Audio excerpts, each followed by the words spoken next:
रायबरेली में तांत्रिक की फायरिंग, एक व्यक्ति घायल।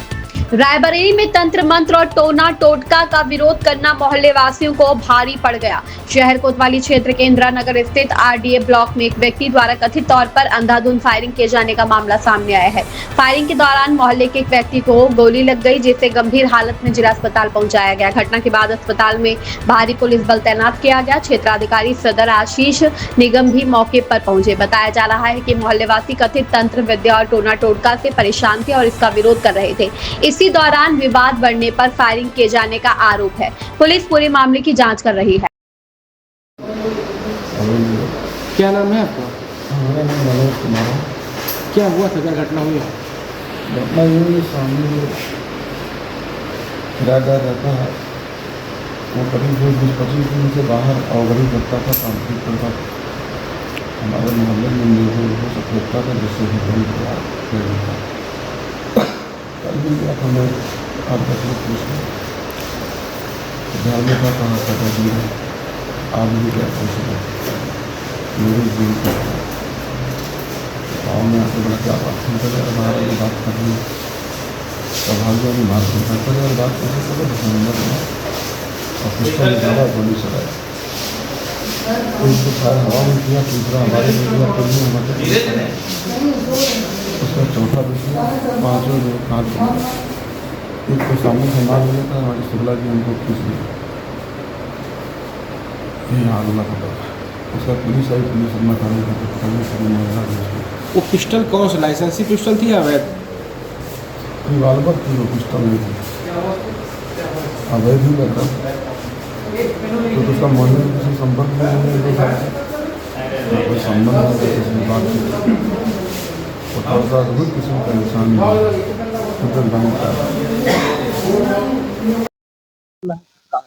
इंदिरा नगर है जी। अभी क्या घटना हुई आपके अस्पताल है? ये एक संदिग्ध आदमी हमारे मोहल्ले में रहता थे, जिसका नाम पता कोई जानकारी नहीं थी हम लोग। सर ये रोज झाड़ फूक का काम करता था, डेली नियम है इसका। तो सब लोगों ने इसको रोका। तो आज फिर हम और मनोज जिनके गोली लगी, हम दोनों लोग उनके घर के पास गए। वो घर से सीधे निकलते ही फायरिंग शुरू कर दी। ये जो तीसरी गोली, 2 फायरिंग की, दोनों बच गए। तीसरी फायरिंग में हमने पकड़ खींचा, वो कान के पास से निकल गई इनको। फिर हम लोग भाग गए, उसके बाद पुलिस आ गई। कोई पुरानी रंजिश की कुछ नहीं, चक्कर वो झाड़ फूक का काम करता, तो वही हम लोग मना करते थे, ये मत करो यहाँ मोहल्ले में। उसकी चक्कर वो 3 साल से, लेकिन उसके टच में कोई नहीं, पूरे मोहल्ले को कोई आदमी उसके टच में है ही नहीं, पता ही नहीं कहाँ के रहने वाला, कौन है वो। अभी क्या अस्पताल में इलाज चल रहा है? हाँ, इनका हॉस्पिटल में मनोज शाह का गोली लगी, इनका इलाज चल रहा है। पुलिस आई है मौके पर क्या? हाँ, पुलिस 15 मिनट के अंदर आ गई और उसको मैं रिवॉल्वर पे उसको गिरफ्तार कर लिया है। अवैध अस्पताल अब ये तो जानकारी है नहीं।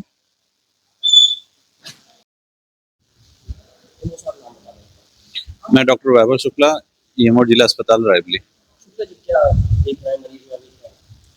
हाँ, एक मरीज परिजन द्वारा लाया गया है, घायल अवस्था में जिला अस्पताल में उसे लाया गया, उसका उपचार करके उसको उसकी पीआई भेजी गई है और उसका उपचार करके उसको एडमिट करा जा रहा है। उसके कान राइट ईयर में आसपास घाव हैं। ये कोतवाली नगर का मामला है। अभी तो बस उस पे एक घाव का निशान देखा गया है। देखिए, लगभग 12-12 के बीच में ये सूचना प्राप्त हुई कि आरडीए कॉलोनी इंदिरा नगर से एक व्यक्ति घायल है, उसे तत्काल जिला अस्पताल पहुंचाया गया है। घायल होने के विभिन्न कारण बताए जा रहे हैं, जिसकी जांच की जा रही है। जैसे जांच पूरी होती है, कारणों को पता चलता है, आपको तत्काल अवगत करा दिया जाएगा।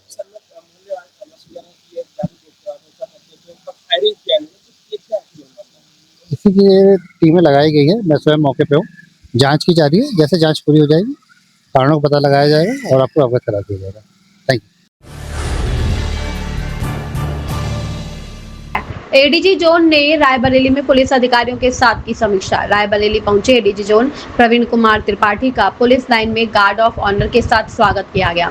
इसके बाद उन्होंने पुलिस अधीक्षक कार्यालय का निरीक्षण कर कानून व्यवस्था की स्थिति की समीक्षा की। बैठक के दौरान साइबर अपराध और महिला संबंधी अपराधों की रोकथाम को लेकर अधिकारियों से जानकारी ली। एडीजी ने शासन और डीजीपी मुख्यालय के निर्देशों का प्रभावी क्रियान्वयन सुनिश्चित करने के निर्देश दिए। उन्होंने साइबर अपराध के मामलों में त्वरित कार्रवाई और ठगी की रकम की जल्द रिकवरी पर जोर दिया। साथ ही आम लोगों में साइबर सुरक्षा को लेकर जागरूकता बढ़ाने की बात कही। स्कूलों में बच्चों को digital privacy, online group admin की जिम्मेदारी और डिजिटल साक्ष्य के प्रति जागरूक किए जाने की जानकारी भी दी गई। वरिष्ठ नागरिकों और पेंशन भोगियों को साइबर ठगी से बचाने के लिए लगातार जागरूकता अभियान चलाने के निर्देश दिए गए। देखिए कि आकस्मिक निरीक्षणों के क्रम में आज यहाँ पर निरीक्षण किया था। उद्देश्य ये था कि जनपद में कानून व्यवस्था की स्थिति, आगामी चुनौतियां और साइबर क्राइम और महिला संबंधी अपराधों के रोकथाम के लिए जो शासन की और डीजीपी मुख्यालय के निर्देश हैं उनका क्रियान्वयन, उसी परिप्रेक्ष्य में यहाँ पर आया था।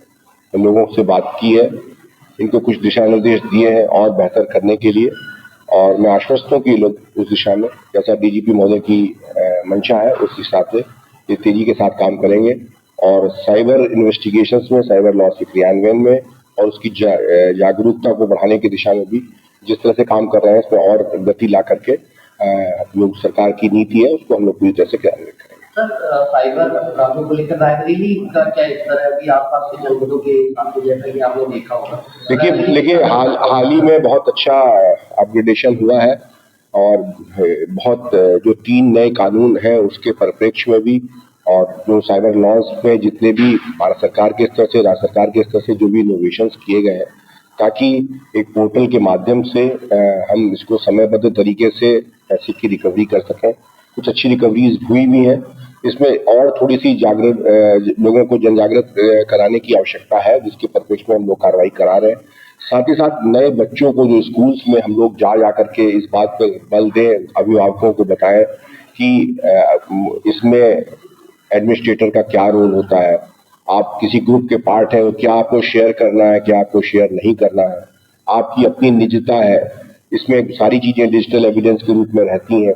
तो बच्चों को ये सब चीजें बताने के परिप्रेक्ष्य में भी आवश्यक है, वो भी किया जा रहा है। और खासतौर से जो बुजुर्ग लोग जो अभी रिटायर हुए हैं, जिन्होंने अपने पेंशनर का पैसा लेकर के रखे हैं, उनको भी लगातार लोगों को बताने की आवश्यकता इसमें पड़ रही है। निश्चित तौर पर पहले की तुलना में बहुत अच्छा कार्य हुआ है, परंतु इसमें उत्तरोत्तर कार्य करने की गुंजाइश रहती है और दिशा में लोग बढ़ते हैं। Thank you.